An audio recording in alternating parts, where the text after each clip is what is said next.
बुधवार महाराज की कथा। एक समय किसी नगर में एक बहुत ही धनवान साहूकार रहता था। साहूकार का विवाह नगर की सुंदर और गुणवंती लड़की से हुआ था। एक बार वो अपनी पत्नी को लेने बुधवार के दिन ससुराल गया और पत्नी के माता पिता से विदा कराने के लिए कहा। माता पिता बोले, बेटा आज बुधवार है, बुधवार को किसी भी शुभ कार्य के लिए यात्रा नहीं करते। लेकिन वह नहीं माना और उसने वहम की बातों को न मानने की बात कही। दोनों ने बैलगाड़ी से यात्रा प्रारंभ की। 2 कोस की यात्रा के बाद उसकी गाड़ी का एक पहिया टूट गया। वहां से दोनों ने पैदल ही यात्रा शुरू की। रास्ते में पत्नी को प्यास लगी तो साहूकार उसे एक पेड़ के नीचे बैठाकर जल लेने के लिए चला गया।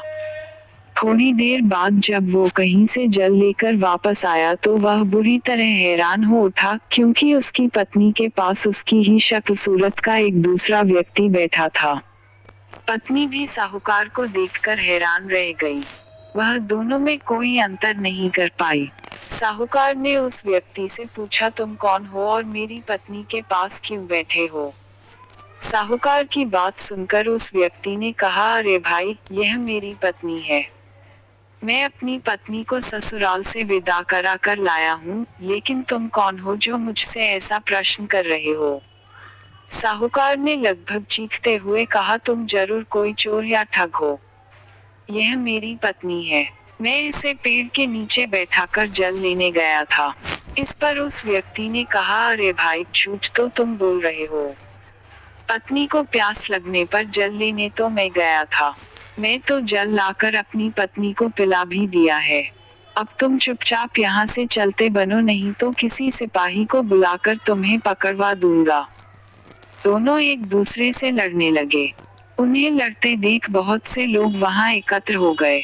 नगर के कुछ सिपाही भी वहां आ गए। सिपाही उन दोनों को पकड़कर राजा के पास ले गए।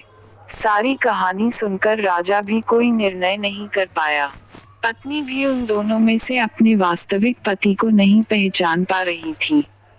राजा ने उन दोनों को कारागार में डाल देने को कहा।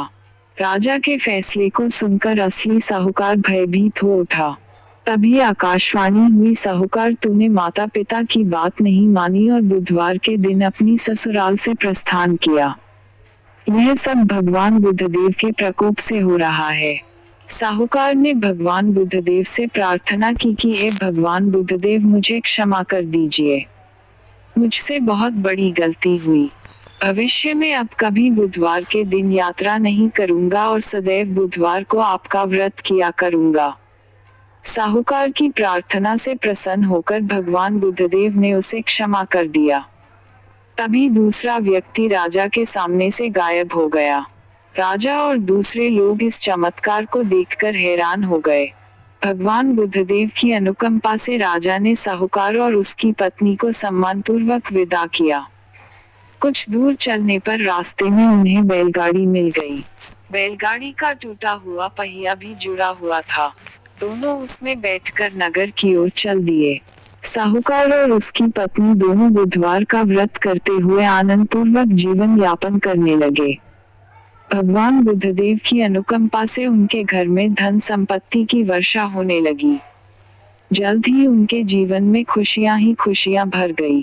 बुधवार का व्रत करने से स्त्री पुरुष के जीवन में सभी मंगल कामनाएं पूरी होती है। एक समय किसी